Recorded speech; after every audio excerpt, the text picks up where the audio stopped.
ईसाई मिशनरी और जितने भी जिहादी मानसिकता वाले लोग हैं, जिहादी मुस्लिम हैं, उन सबका टारगेट सिर्फ सनातन धर्म और हिंदू ही रहता है। मुझे लगता है मोदी जी तो ऐसा कुछ नहीं कर रहे।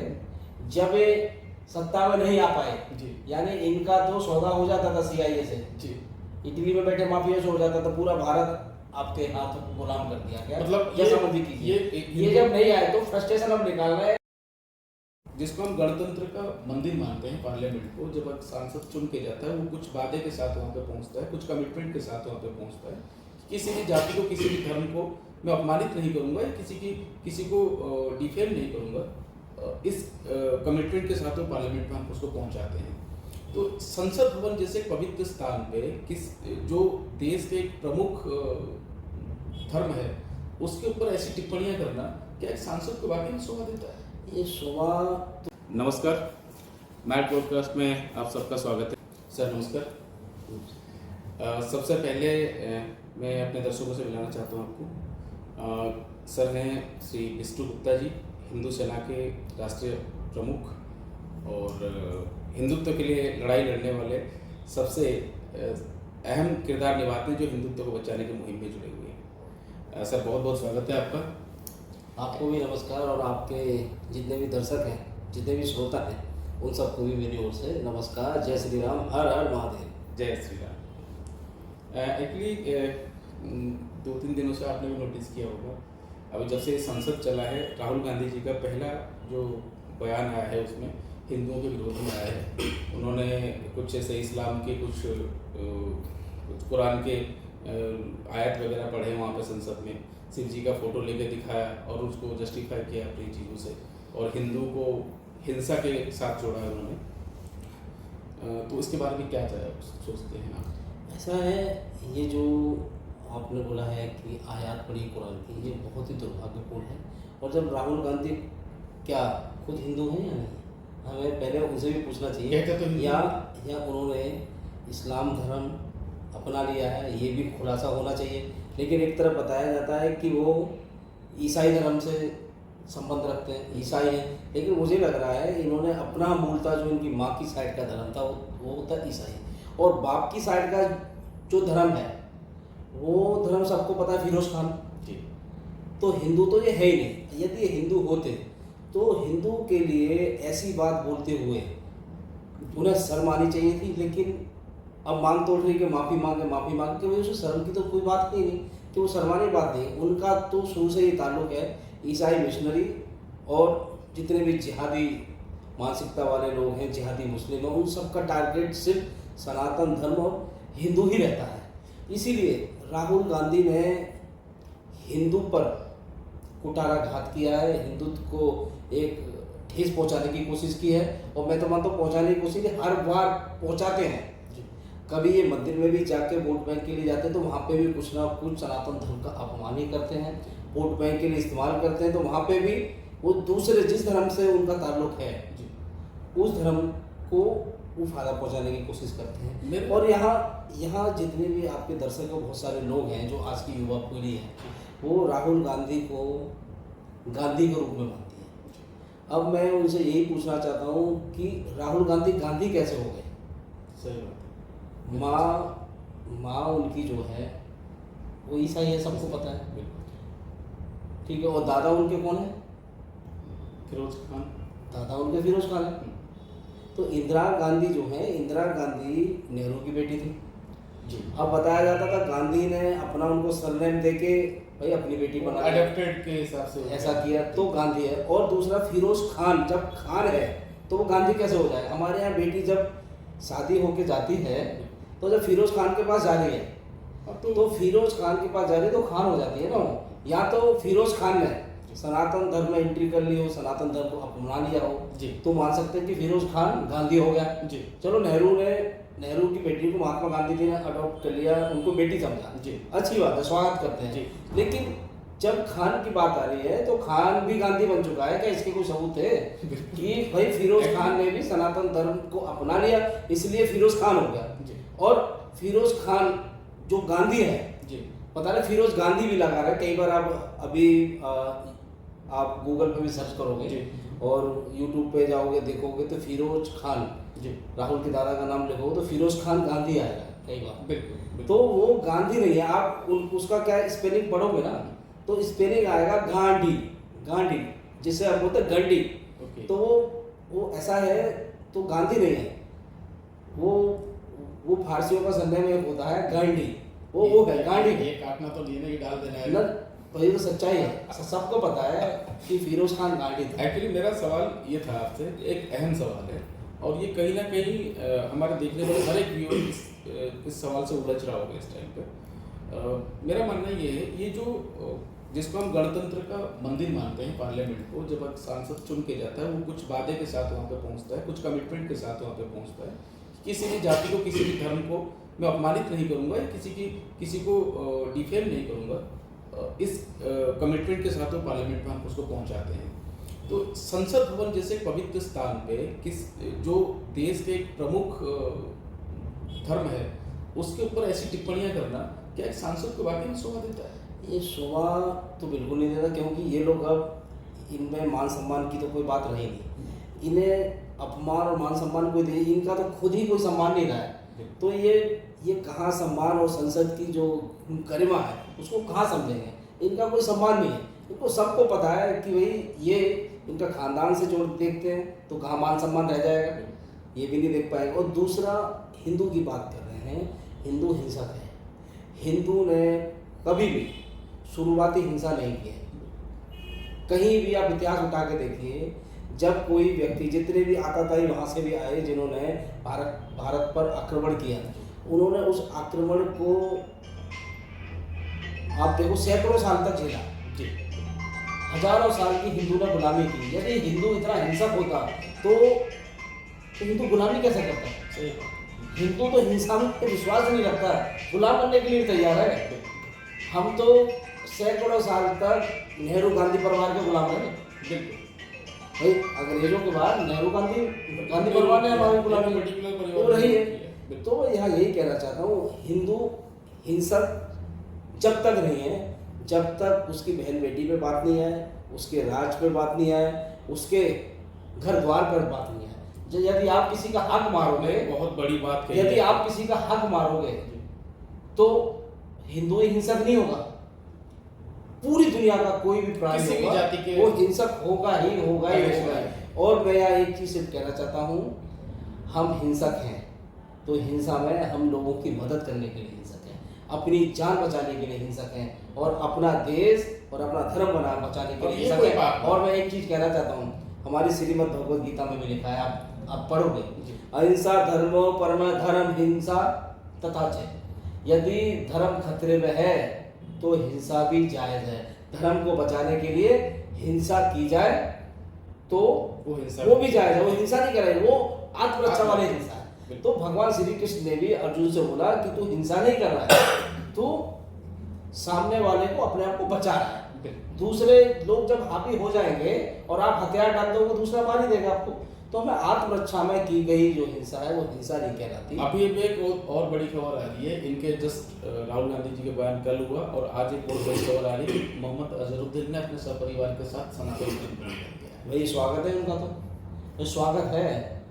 एक तरफ एक बेटी हमें लग रहा था कि वो लव जिहाद का शिकार हो गए इतने सालों बाद। जी माहौल को देखते हुए उसे एक हिंदुस्तान से और हिंदुओं से ऐसा सपोर्ट मिला। देखिए कि वो लव जिहाद का शिकार हुई, लेकिन फिर भी हिंदुओं ने उसको अपमानित नजरों से नहीं देखा, उसे समाज में सम्मान दिया, सम्मान मिला।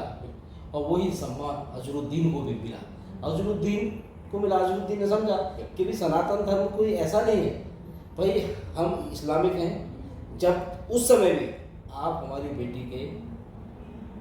के पति हो तो सम्मान आपको दिया जाएगा। तो ये बहुत अच्छा बात है। तो मैं मोहम्मद अजहरुद्दीन को भी सनातन धर्म में आने के लिए उनको बहुत बहुत बधाई देना चाहूँ। साथ ही साथ इस खबर से हमारी जो सैकड़ों लड़की जो लव जिहाद का शिकार हो गई हैं, इस खबर से उनको भी प्रेरणा लेनी चाहिए कि वो ऐसा करें कि जो आपके पति आपके हस्बैंड हैं, आपसे गलती हुई ठीक है, उनको भी सनातन धर्म में लाने की मुहिम शुरू की जाए।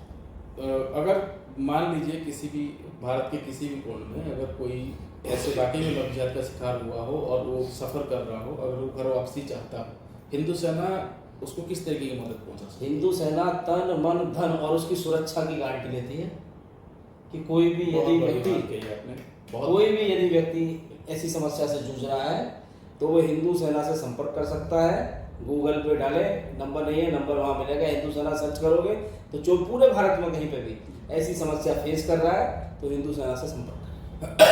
अभी जगह जगह देख रहे हैं विरोध हो रहा है राहुल गांधी के उस बयान को लेके, लोग जबकि लीगली कोई एक्शन नहीं लिया जा सकता क्योंकि उन्होंने कोई वैसी गाली या उसकी शब्द का यूज नहीं किया और हिंसा किसी क्राइम वाले वार्ड में नहीं आता है भारत के संविधान के हिसाब से। तो अभी जो नेक्स्ट पदक्षेप होगा आपका या आपके संगठन का, तो क्या होगा इसके? ऐसा आज ही हो रहा है, हम राहुल गांधी के खिलाफ जन जागरण अभियान चल रहा है जी जो कि फेसबुक, ट्विटर और जमीन पे भी चल रहा है कि राहुल गांधी हिंदू विरोधी व्यक्ति है। जी और हम जो सोच रहे थे कि राहुल गांधी देश हित में है, राहुल गांधी देश हित में भी नहीं है, हिंदू विरोधी है। जैसे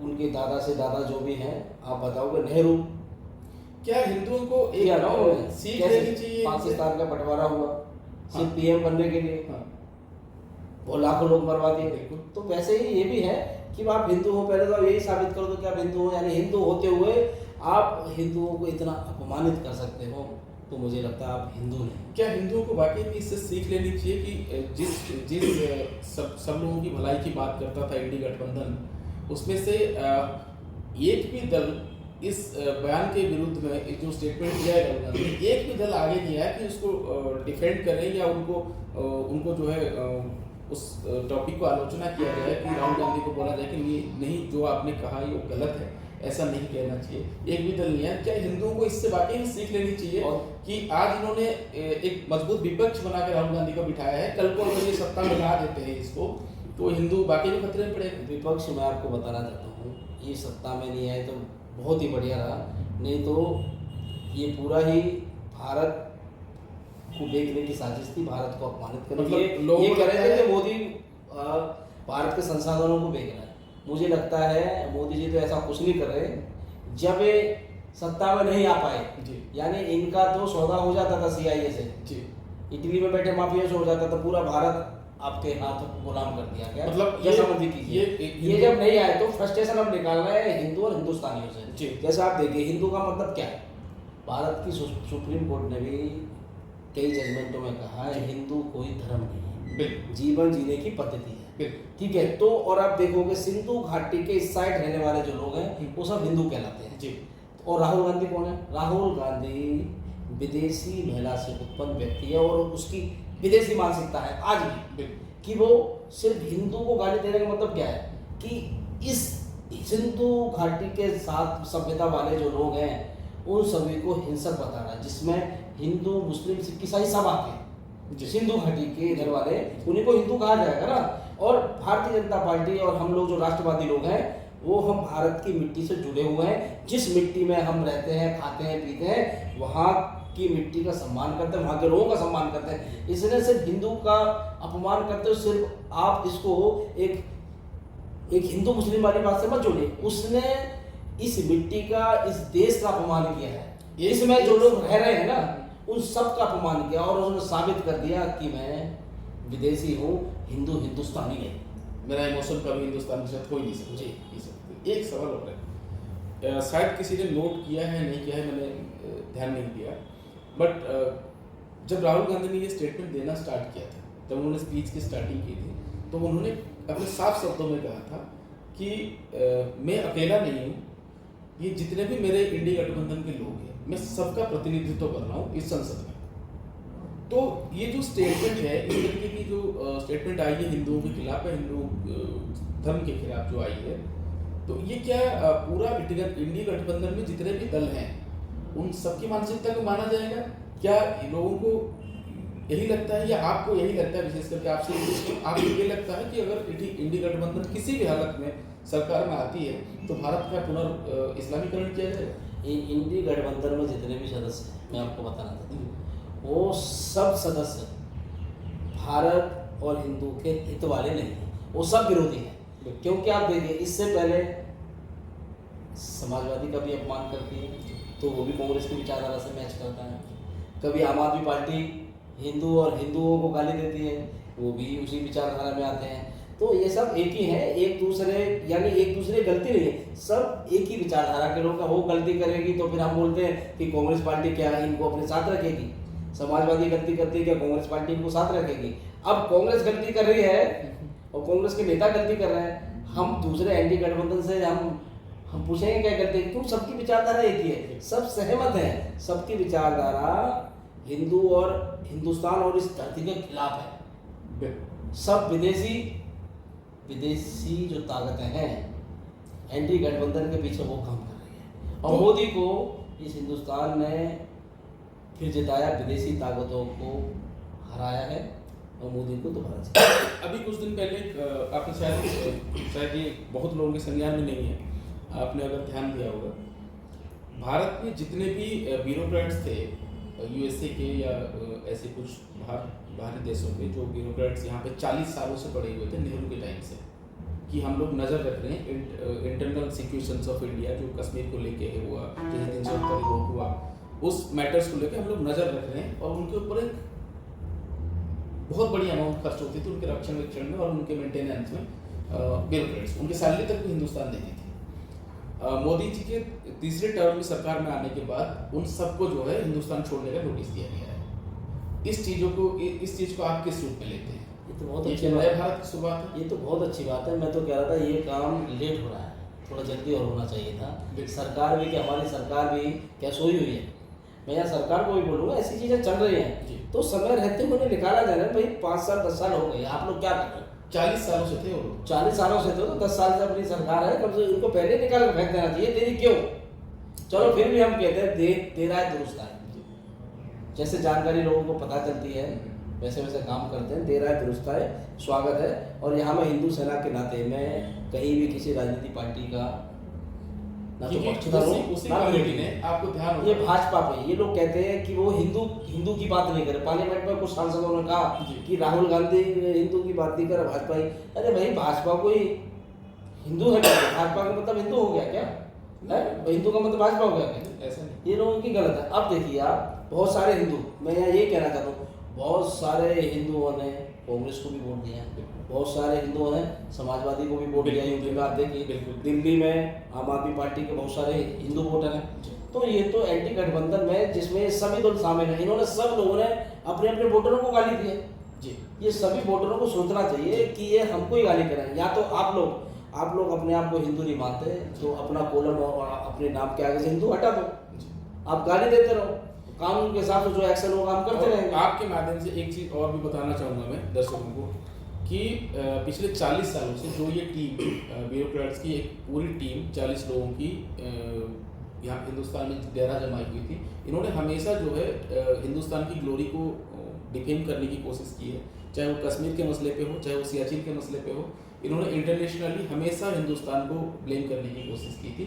और जब वो कश्मीर और पाकिस्तान का मुद्दा आता था या पीओके और कश्मीर की बात आती थी तो ये लोग ये कहते थे कि ये त्रिपक्षीय वो है बातें हैं, ये द्विपक्षीय नहीं है, जैसे दो देशों के बीच में नहीं है, इसमें इंटरनेशनल, क्योंकि इसका उद्देश्य क्या हो सकता है? मतलब इसमें यूएसए तक या बाहरी ताकतें कुछ ऐसी हैं जो डेरा जमाना चाहती है हिंदुस्तान के बॉर्डर्स में, बॉर्डरलैंड पे। ऐसा है, आप देखोगे कि पूर्व में भी जो सरकारें रही हैं, पहले सुना जाता था कि भाई यहाँ पे जो सरकारें चलाती हैं वो सरकारें भारत में अमेरिका के इशारे पे सरकारें बनती हैं, CIA देख रहे हैं, फिर कहते हैं बोलने लगे इजराइल के इशारे पे बन रही है, कभी कहते हैं इटली के इशारे पे बन रही है, कभी चीन के इशारे बनती हैं। तो ये इन चीज़ों की ये पुष्टि कर रहा है कि इन लोगों का यहाँ काम क्या है।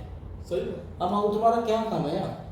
अब कोई टैक्स पेयर पे पैसे क्या, अब कोई भारत दोबारा में नींव के लिए परमाणु बम बना रहा है, कुछ और बना रहा है कि आपकी उपस्थिति यहाँ क्या रख सकती है? ये तो नहीं बना रहा। अब से वो ये करते हैं कि भारत में बैठकर भारत की देखी करते हैं, भारत क्या काम कर रहा है, भारत दुनिया में आगे कैसे बढ़ रहा है, उसको भारत को आगे नहीं बढ़ना देना चाहते, इसलिए यही अड़ंगे लगाकर लोकल चीज़ों में खींचा। मैं यहाँ बता रहा हूँ, राहुल गांधी को संसद चल रहा है, यहाँ में हिंदू की बात करने की क्या जरूरत है? अरे भाई इतनी अब आप बेरोजगारी की बात करते हो, इतने मुद्दे हैं, आप मुद्दों गरीबी पे की बात बात करिए। करते हो, आप गरीबी की बात करो, नौकरी की बात करो, बेरोजगारी की बात करो, लेकिन आप वहाँ पर हिंदू की बात करो, हिंदू हिंसक है। अरे भाई आप सिर्फ क्या है, जो आपके वोटर हैं उनको खुश करने के लिए भाई क्या है, अभी राहुल गांधी ने क्या बोला था अपने वोटरों से कि आप जैसे सरकार आएगी आपको इतना पेंशन देना चालू हो जाएगा। जी जी अब उन पेंशनों से, उन पेंशन की बातों से जब लोग उनके पास जा रहे हैं कि भाई हमारी पेंशन लाओ, हमारी सिलाई मशीन का आपने देखा था जी, ऐड, जी, जी। झुग्गी वाली महिला जा रही, सिलाई मशीन आ गई, यानी कि आपकी सरकार नहीं आएगी और आपने सिलाई मशीन बांटना चालू कर दिया। आपने देखा वो एक ऐड आता था, हाँ, हाँ, हाँ। वो एक लड़की पीछे पीछे भागती थी, वो बोलती क्या हुआ, सरकार ने दिया क्या, नहीं दिए, ये किसने दिए, अच्छा कांग्रेस हमें 1 लाख देने लगी, हाँ।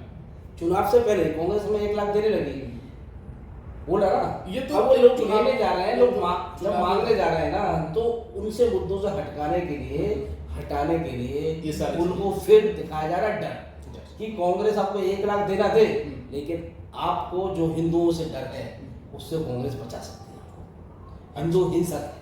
तो एक चीज आप भी थोड़ा सा मतलब एलैबोरेट कर दीजिए यहाँ पे। आप एक भारत के एक प्रमुख हिंदू संगठन के अध्यक्ष हैं, मतलब बहुत दिनों से आपके संगठन जो है भारत के विभिन्न राज्यों में एक्टिव है और काम कर रहे हैं हिंदुत्व के लिए। मुझे भी क्लियरली बताऊं तो मुझे भी समझ में नहीं आता कि हिंदुओं ने राहुल गांधी जी का ऐसा क्या कर दिया है जिसके मतलब बल पे ये जो बल है उनको मिल रहा है, उनको बोलने का हिंदुओं के खिलाफ, और बाकी जो धर्म जिनके साथ ये खड़े हैं, जिनको प्रोटेक्ट कर रहे हैं, उन्होंने ऐसा क्या कंट्रीब्यूशन कर दिया राहुल गांधी के, और हिंदुओं ने बिगाड़ा क्या है? अब ऐसा क्या है, आपने तो इनको ये स्पेशली लगता है कुछ- कि भारत माता की जय वाले लोग हैं, यानी 2 ग्रुप हमेशा रहता है, लेफ्ट राइट वाला। हमेशा इस देश में बहुत सारी विचारधारा वाले लोग जी। हैं, समाजवादी विचारधारा अलग है, लेफ्टिस्ट अलग है, और राइट विंग यानी हिंदू विचारधारा वाले से कहते हैं सावरकर वाले, सावरकरवादी, संघवादी, ठीक है, वो अलग लोग हैं। वैसे ही कांग्रेस की विचारधारा वाले भी लोग हैं, और कांग्रेस की विचारधारा जैसे जैसे लोगों को मालूम पड़ती जा रही है, वो लोग भाजपा की विचारधारा में आते जा रहे हैं। ऐसा करें तो उन्हें जो लोग इनकी तरफ आ रहे हैं, तो जो फ्रस्ट्रेशन में कि आप उस साइड जा रहे हो तो आप तो हिंदू हो गए, भाजपा की तरफ जा रहे हो, आप उनको वोट दे रहे हो, तो उन्हें लग रहा है मेरा वोटर वहां जा रहा है तो तुम सब हिंसक हो, अच्छा, तुम सब हिंसक हो और तुम सब बदतमीज हो, तुम गलत आदमी हो क्योंकि आपने मुझे वोट नहीं दिया। मतलब ये सिर्फ अपने वोट बैंक बचाने हाँ, के इससे चक्कर वोट में- बैंक, और लेकिन उनको वोट बैंक कौन दे रहा है, उनका वोट बैंक है मुस्लिम। जी मुसलमानों को खुश करने के लिए, मुस्लिम तुष्टीकरण करने के लिए कांग्रेस और कांग्रेस की सरकारों ने अपने खजाने खोल दिए, सबको पता था पहले, जी, जब तक सरकारें जी, नहीं थी। बिल्कुल। अब एक सरकार को खजाने खोलकर वैसे मदद नहीं, खुश नहीं कर पा रहे, तो अब हिंदुओं को गाली देकर खुश कर रहे हैं उनको। 2 चीजें हैं, यानी कि ये बाहर विपक्ष में है, इसीलिए खुश थे राहुल गांधी कि भाई उन्हें विपक्ष में बैठने का मौका मिला और हिंदुओं को गाली देने का। जी जी जी, एक मिनट। तो कट जाएगा।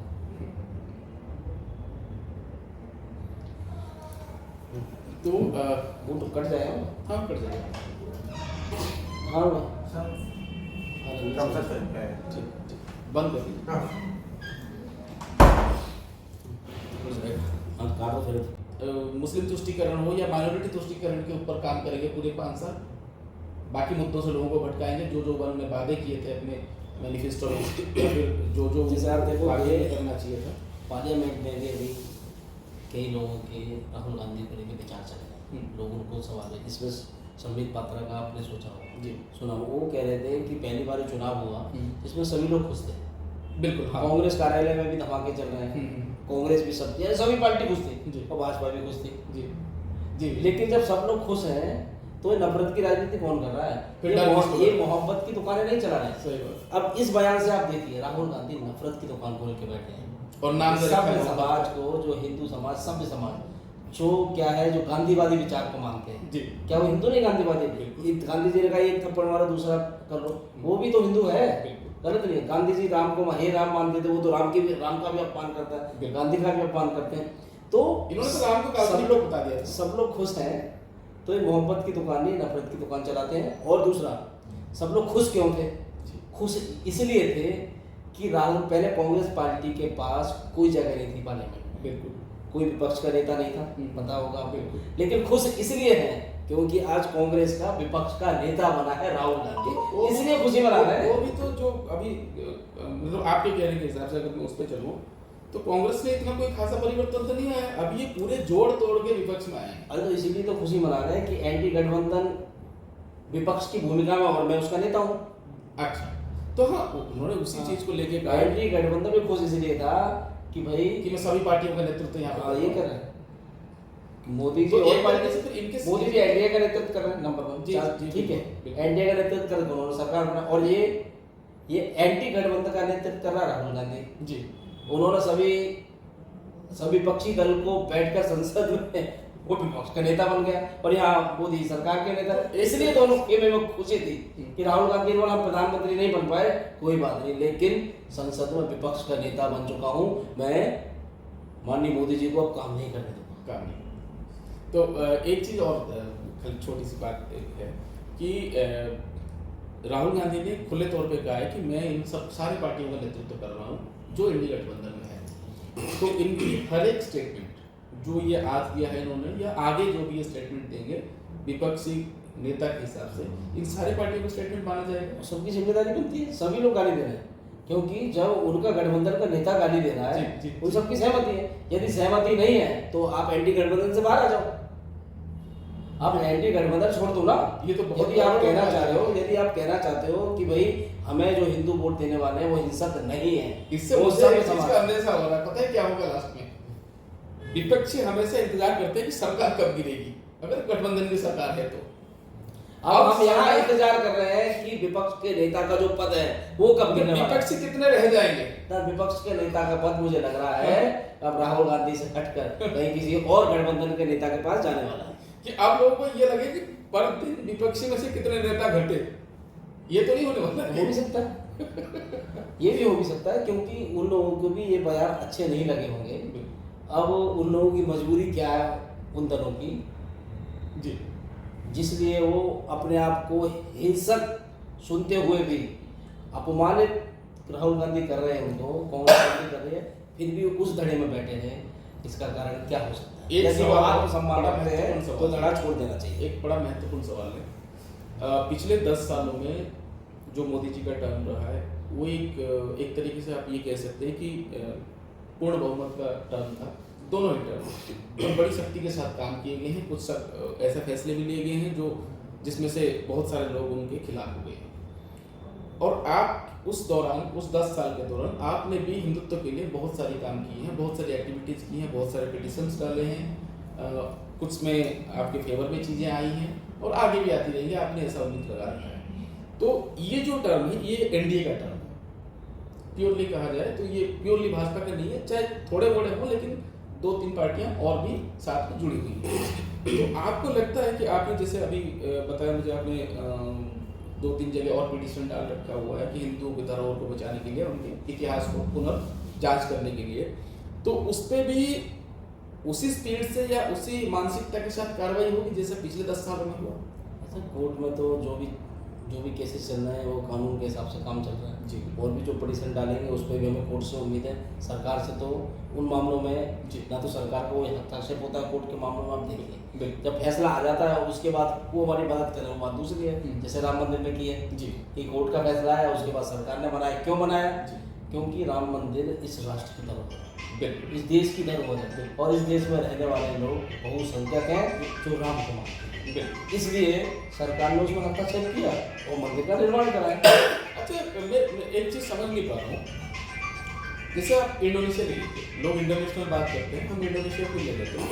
Indonesia is the largest Muslim country of the world, पूरे विश्व में सबसे बड़ा कंट्री है जिसमें सबसे ज़्यादा मुस्लिम्स रहते हैं। और आज भी वो लोग राम जी को अपना, राम के मंदिर है वहाँ पे लोग पूजा करते हैं, चाहे वो इस्लामी तरीके से करते हैं लेकिन वो लोग वहाँ पे जाते हैं और सम्मान करते हैं। क्या हम एक डेमोक्रेटिक कंट्री में रह के, जब आप हिंदुस्तान में रहते हैं और हिंदुस्तानी कहते हैं अपने आप को, क्या हम जब पूरा हिंदुस्तान एक व्यक्ति के, एक भगवान के आदर्श में चल रहा है, क्या हम सब उनको एक नहीं मान सकते? मतलब चाहे वो मुस्लिम हो, चाहे वो ईसाई, चाहे वो सिख हो, चाहे वो हिंदू हो, सब क्या नहीं मान सकते पर उनको अपना आइडियोलॉजी। ऐसा क्या खराबी है राम की आइडियोलॉजी में जो किसी लोगों को समझ भी नहीं आता? पहले आपने देखा होगा कि इंडोनेशिया का आप देखोगे जी वहाँ की सरकार और शासन तंत्र जी इस्लामिक कंट्री हो चुका है, लेकिन वहाँ के लोग सब हिंदू पद्धति से काम करते बिल्कुल करते हैं। हैं। दो प्रकार से देश पे राज किया जाता है। जी एक तो होता है जनता के बीच में जाके जनता का धर्म परिवर्तन कर दिया जाए, जी तो उसके बाद खुद को सत्ता परिवर्तन हो जाती है। जी और दूसरा होता है सत्ता का ही धर्म परिवर्तन कर दिया जाए, सत्ता चलाने वाले लोग। जी। तो जो जो वहाँ की प्रजा है उस देश की ही नाम इस्लामिक कंट्री हो जाए, इस्लामिक हो जाए, तो वहाँ की प्रजा और वहाँ का स्टेटस सब बदल जाता है। जी लेकिन लोग मन में कुछ भी मानते रहो, बात दूसरी। इंडोनेशिया के साथ भी ऐसा ही हुआ। जी। वहाँ की प्रजा अभी भी अपने आप को हिंदू, हिंदू का मतलब क्या बोले, सनातन धर्म ही मानती है, जी। देवी देवताओं को भी मानती है। जी। आप पूरा शासन तो चेंज कर सकते हो जी। लेकिन लोगों की मानसिकता और लोगों की जो मान्यता है जी। उनको नहीं बदल सकते। नहीं, वैसे एक दो सोचने प्रकार वाली- वैसे ही हिंदुस्तान में भी हुआ था। हिंदुस्तान में भी कई लोगों ने ये कोशिश की जी कि भाई जब नीचे से हिंदुस्तान का स्ट्रक्चर नहीं चेंज किया जा जी। सकता। आप देखिए इतने साल यहाँ पे मुगल आए, अंग्रेज आए, क्या हुआ? हिंदू अभी भी बहुसंख्यक है, बिल्कुल अल्पसंख्यक नहीं हुआ है। नहीं। वो हार चुके हैं। फिर उन्होंने दूसरा भी योजना बनाया, जैसे इंडोनेशिया में चला कि क्यों ना हम सत्ता का ही, पूरी सत्ता का ही हमें धर्म परिवर्तन कर देना चाहिए। जी। जिससे कि जब स्ट्रक्चर ही बदल जाएगा, शासन का जब इस्लामिक कंट्री बन जाएगी, तो लोग धीरे धीरे अपने आप इस्लामिक बन जाएंगे। तो दो प्रकार से लोग इस पर कायम करने की कोशिश करते हैं। तो लोग कितनी भी कोशिश कर लें, लोगों का धर्म परिवर्तन, औरंगजेब भी आया, उसने अपनी सत्ता जरूर चलाई, लेकिन लोगों पे जुल्म भी किए, लेकिन सभी हिंदुस्तानियों को का वो धर्म परिवर्तन नहीं कर पाया। बिल्कुल। एक छोटा सवाल इसी बात पे ही मैं आता हूँ। इंडोनेशिया में कहा जाता है कि भगवान विष्णु का एक बहुत बड़ा मंदिर है, अंकोर वाट उसको कहते हैं, अंकोर वाट ऐसे कुछ नाम है, और बहुत पवित्र स्थल माना जाता है।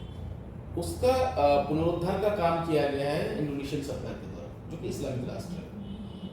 और यहाँ के मुस्लिम, जो हिंदुस्तान के मुस्लिम हैं, मैं सबके लिए तो नहीं कहूँगा, लेकिन एक मोस्ट ऑफ द एक लार्जेस्ट पार्ट मुस्लिम्स का, जब हिंदुस्तान का कोई अपना धरोहर को किसी रिनोवेशन के लिए आता है या फिर किसी चीज़ के लिए, चलिए राम मंदिर ही ले लीजिए आप, जो रामलला का जन्म स्थान था, जब उसके कोर्ट में केस जीतने के बाद जब बनाने गए तो बहुत सारे मुस्लिम थे जो विरोध पे उतर आए, लेकिन वहाँ पे कोई नहीं करता, जबकि वो इस्लाम की राष्ट्र है। और ये सबको पता है कि हिंदुस्तान है, majority of the population is called Hindu, and हम लोग इस्लाम को मानने वाले हैं, लेकिन हम विरोध करेंगे। ये कैसी मानसिकता है?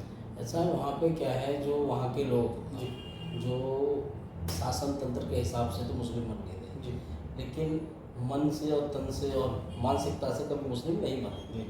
शासन मुस्लिम है, सब कुछ इस्लामिक कंट्री मुस्लिम है, लेकिन वहाँ की प्रजा सनातन धर्म के पद्धति में तो जी रही है। सेम सिचुएशन तो हिंदुस्तान में भी, Same अगर है। इनका अगर कागज हिंदुस्तान में- मंगाला जाए तो 2-3-4 पीढ़ी के बाद ये भी कोई रामदास निकलेगा या रामदास लिख रहे हैं, लेकिन इन्होंने मन से इस्लामिक बन गए ना जी मन से इन्होंने इस्लाम अपना लिया है, और कुछ फायदे के लिए अपनाया उस समय भी ना, जी। चाहे अपनी जान बचाने के लिए अपनाया हो या अपनी संपत्ति बचाने के लिए अपनाया हो, जो भी है, जो फायदे रहे जी। उनके लिए उन्होंने अपनाया। अब वो जो अपनाए हुए जो लोग हैं, आप देखिए, जो लोग नए नए लोग होते हैं, जैसे कि मुसलमानों बोलता है कि नई नई बीवी अल्लाह अल्लाह चिल्लाते हैं, जी अल्लाह अल्लाह ऐसा चिल्लाते हैं। तो जो नए नए जो भारत में कन्वर्टेड जो मुस्लिम हैं, उन लोगों को ज़्यादा दिक्कत परेशानी हो रही है। जी मक्का में बैठे मुसलमान को तो कोई दिक्कत नहीं, सही जहाँ से बाबर आया, हम बता रहे बाबरी की जगह वहाँ राम मंदिर बन रहा है, वो लोग कह रहे जी। हैं वहाँ तो राम मंदिर था, वो उसने थोड़ा बाबरी तैयार कर दी। जी। जहाँ से बाबर आया वहाँ के लोगों को तो कोई दिक्कत नहीं। क्या वहाँ पे आवाज़ सुनी कि भैया हमारे बाबर की, हमारे राजा की, हमारे खुदा की, हमारे अल्लाह की मस्जिद तोड़ दी गई? क्या हम वहाँ का तो कुछ नहीं। क्या हम इसको इस तरीके से ले सकते हैं कि वहाँ पे उन्होंने डिसाइड कर लिया कि यहाँ तो हम बहुसंख्यक है, तो यहाँ पे किसी तरीके की इस तरह की गतिविधि करने की हमें आवश्यकता नहीं है, और यहाँ पे हम संख्या लोग हुए हैं, इसीलिए हमारा प्रेजेंस जाहिर करने के लिए अंतर्राष्ट्रीय स्तर पे प्रोपेगेंडा चलता है कि भारत को आगे ना बढ़ने दिया जाए। जी भारत को हिंदू मुस्लिम में यही उलझाते रहे, दंगे कराते रहे, लोग चिल्लाते रहे, सरकार आगे बढ़ने का काम ही नहीं कर पाएगी। ठीक है, जब आप यहीं उलझे रहोगे अपने घर में, तो बाहर का, अब सुनिए, हमारा फैमिली है। जब हमारे घर में रोज लड़ाई होगी, हम बाहर बिजनेस के लिए कैसे जा सकते हैं? सही बात, बिल्कुल सही बात। वैसे ये अंदरूनी मुद्दे जो हैं ये उत्पन्न किए जाते हैं और इसमें अंतर्राष्ट्रीय शक्तियाँ लगी हुई हैं, जो कि अरब और खाड़ी देश और CIA जैसे बहुत सारे एजेंसी मतलब मैं यही जानना चाहता हूँ कि सिर्फ एक की साजिश नहीं बोल सकते। हम सिर्फ इसमें ISI की साजिश नहीं बोल सकते, खाली सिर्फ इस मामले में पाकिस्तान ही इन्वॉल्व है। जी जी, मैं कह रहा हूँ पाकिस्तान के साथ सारी दुनिया की बड़ी बड़ी ताकतें नजर है जी, भारत पे लगी हुई है। भारत की भारत प्रगति एक पे लगी उभरती हुई शक्ति है। जी। 1947 के बाद जी। जब आज़ाद हुआ, धीरे धीरे बना, जी। तो लोगों को लगने लगा भारत खतरा है। जी। तो इसलिए भारत को हमेशा हिंदू मुसलमान के मसले में उलझाए रखना है और भारत को आगे नहीं बढ़ने देना। नहीं, उसी अगर- उसी कड़ी पे राहुल गांधी जैसे लोग भी काम कर रहे हैं। अगर हम एक डेटाबेस लें, पिछले भाजपा की जो 10 साल की सरकार रही है उसमें मुस्लिम जितना पीड़ित नहीं हुआ है, उससे जो पिछली सरकार कांग्रेस की थी उसकी ज़्यादा पीड़ित हुआ है देखा जाए तो। सुनो, कांग्रेस ने क्या है, मैं आपको सही बात बताऊं कि कांग्रेस ने तो सबका ही उत्पीड़न किया है। जी। उन्होंने अपनी जेब बनी है और अंतर्राष्ट्रीय स्तर पर अपनी छवि बनाई है। बिल्कुल। इसीलिए पहले आप देखते थे जब भारत में कोई भी भारत का विदेशी राष्ट्रपति प्रधानमंत्री आता था तो भारत के प्रधानमंत्री से तो बाहर नहीं मिलता था, जी। पहले श्रीमती सोनिया गांधी से मिलता था। जी बिल्कुल। उन्हें मालूम है कि ये मनमोहन सिंह जैसे लोग तो डमी है, ये पावर, ये प्रॉक्सी डमी लोग हैं। इनको बोलते हैं मोहन सिंह, मोहन जी जो बहुत कम जगह अपनी चुप्पी खोलते थे। ये प्रधानमंत्री को जैसा पावर मिले, सबको मालूम है जी। कि मनमोहन जी को सोनिया गांधी ने बना दिया, नहीं तो बनने लायक तो थे ही नहीं। बिल्कुल। उन्होंने बना दिया तो उनको सारे से, और जो बाहर की शक्ति आ रही है उनको भी पता है कि भाई प्रधानमंत्री तो अपने इशारे पे बनाए, इनकी तो वैल्यू तो हटा दी जाए, तो पहले तो मैं जो मालिक उससे बात करूँ। इसीलिए राष्ट्रपति प्रधानमंत्री दूसरे के देश के आगे सोनिया गांधी। अभी बाई इलेक्शंस आने वाले हैं बाद, आपको क्या लगता है राहुल गांधी जी का इस बयान के बाद मतलब एक बहुत बड़ा सेंध लगेगा उनके वोट बैंक के ऊपर, या हिंदू वाकई में जागेगा या किसी तरीके का ऐसा है, रहेगा? हिंदू को मैं आपको बताऊँ, जी आप हिंदू को समझिए, हिंदुस्तानियों को समझिए। हिंदुस्तानियों को ऐसे बयानों से कोई फर्क नहीं पड़ता। जी सुन लो, क्योंकि जब उन्होंने हिंदुओं पर पहले इतने अत्याचार कर लिए, हमारे हिंदू जब भी नहीं जागे, सही। हमारे हिंदू जब भी नहीं जागे।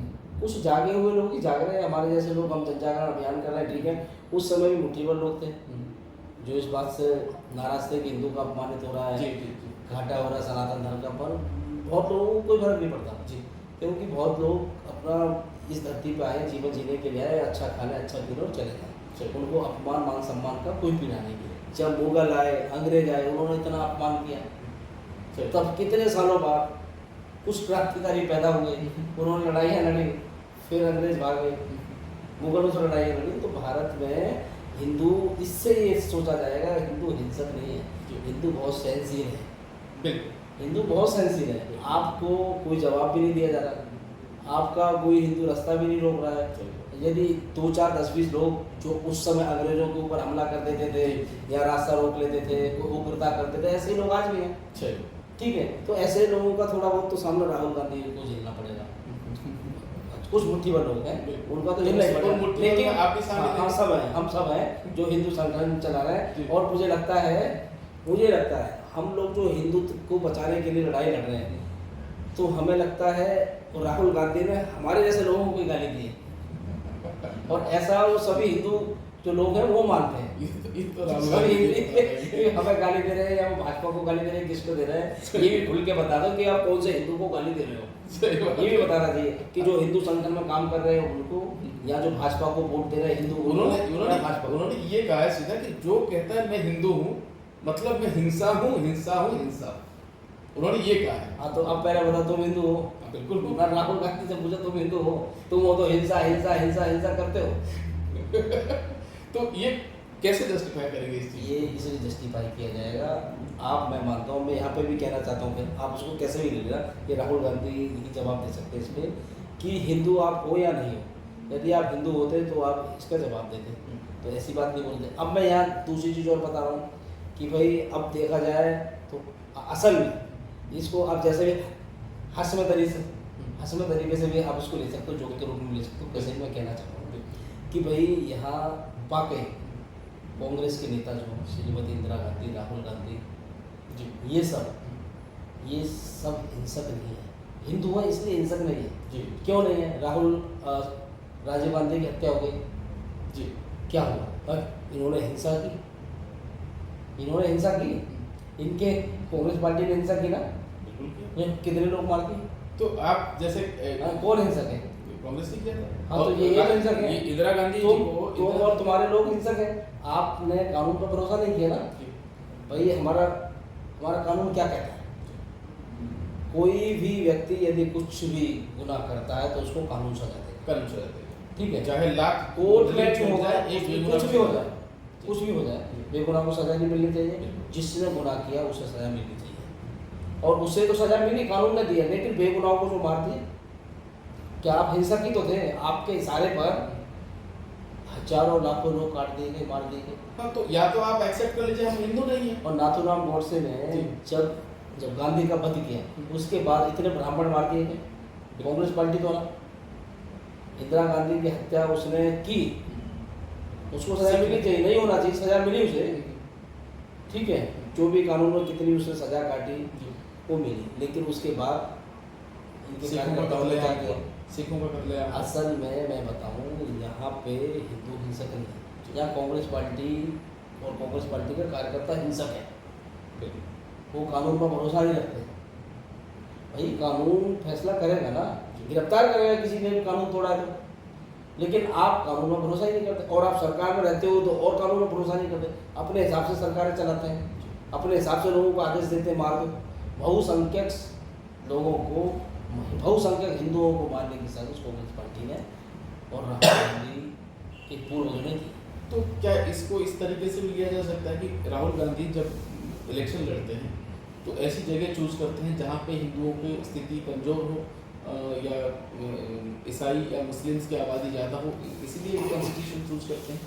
जैसे वायनाड हो गया, रायबरेली हो गया, या फिर आप अमेठी ले लीजिए, यादवों की वोट वहाँ पे ठीक ठाक है, तो जैसे कि गठबंधन में रहे हैं तो फिर समीकरण होता है जी।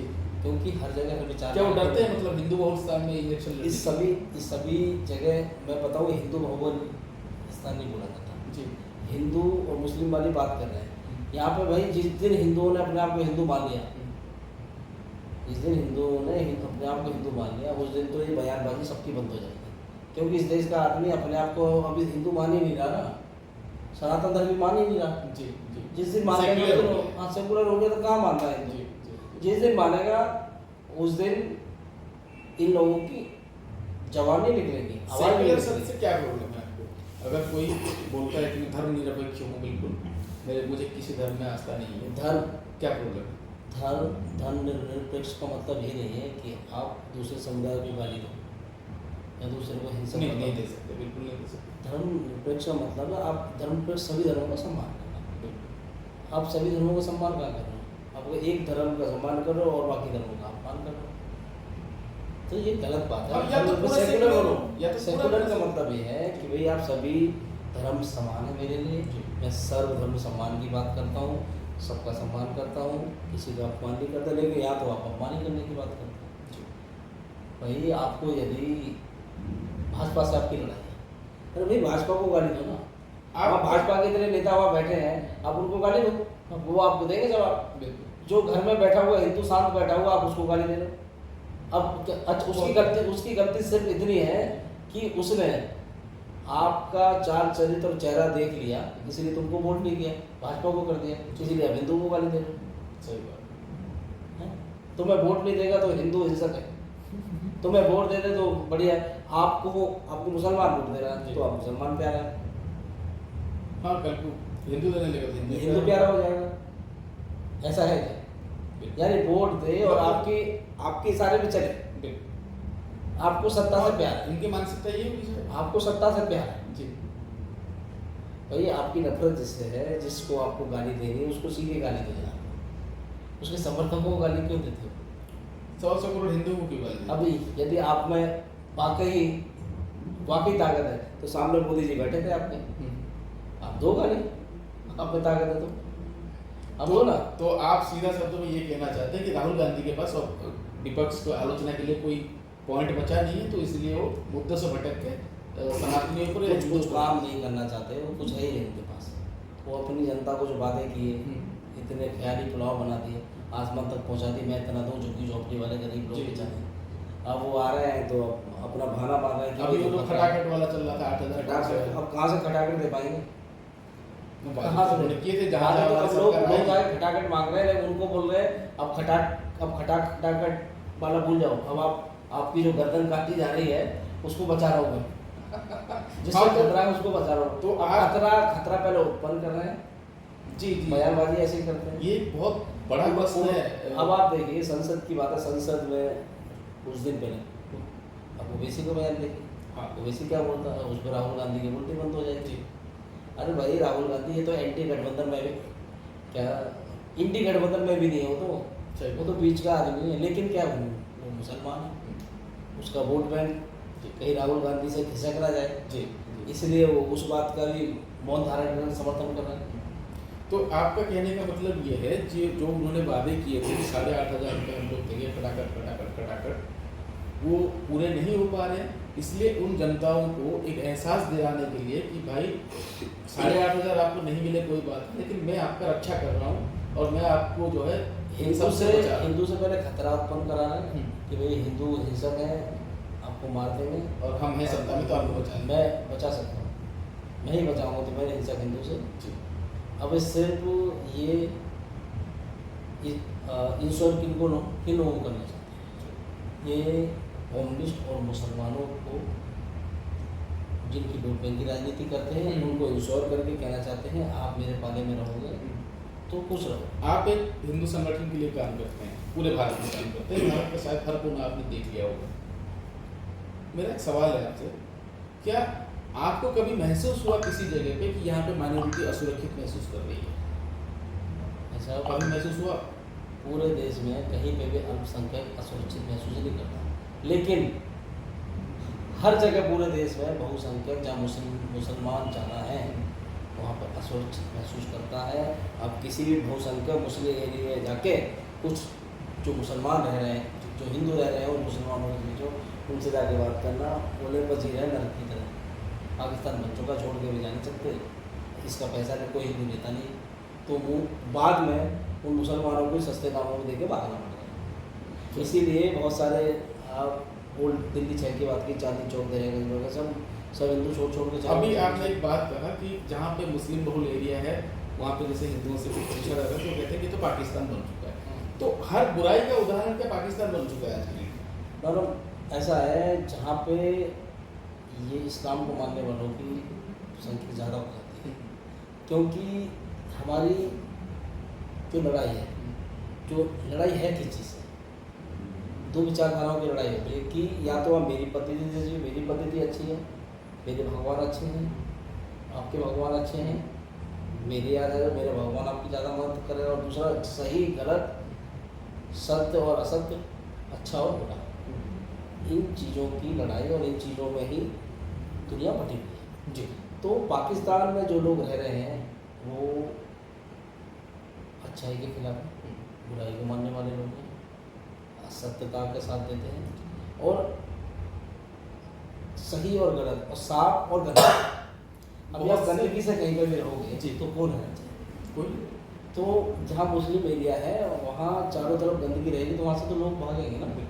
तो आप स्वच्छता से कहीं नहीं रहते, आप स्वच्छता से रहोगे कैसे भी। कई बार आप देखिए जो लोग अच्छे मुसलमानों हैं, अच्छे से अच्छे मुसलमान, कई मुसलमान अपने सोसाइटी में रहते हैं, उनको मालूम ही नहीं पड़ रहते कि वहाँ मुसलमान रह रहा है, आप खुशी से रह रहे हैं। आप राष्ट्र के एक बहुत बड़ा युवा समूह को लीड करते हैं, उनके मार्गदर्शन करते हैं हिमाचल के लिए।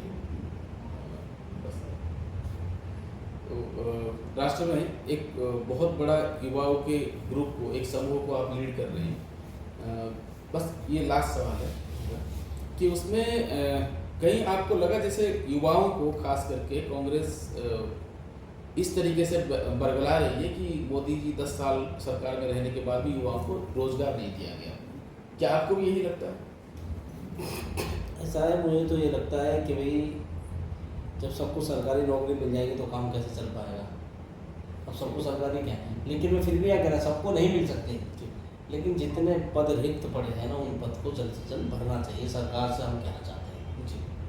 लेकिन सबको इसका मतलब ये भी नहीं है कि भाई इतने पद खाली पड़े हैं कि भाई लाखों करोड़ों लोगों को नौकरियां मिल जाएंगी जी, ये गलत बात है। कुछ हजारों लोग कहीं कहीं हजारों की तादाद में पद आपके हिसाब से मतलब सरकार जो 10 साल चली है उसमें रोजगार को लेके कोई प्रगति नहीं हुई है राष्ट्र में? रोजगार को लेके भाई सरकारी नौकरी ही मिलना रोजगार नहीं है ना भाई, और भी बहुत सारे रोजगार है। Exactly. अरे लोग अपने पहले भी कौन सी सरकारी नौकरी चल रही थी कि लोग सरकार के ऊपर डिपेंडेबल थे, बिल्कुल।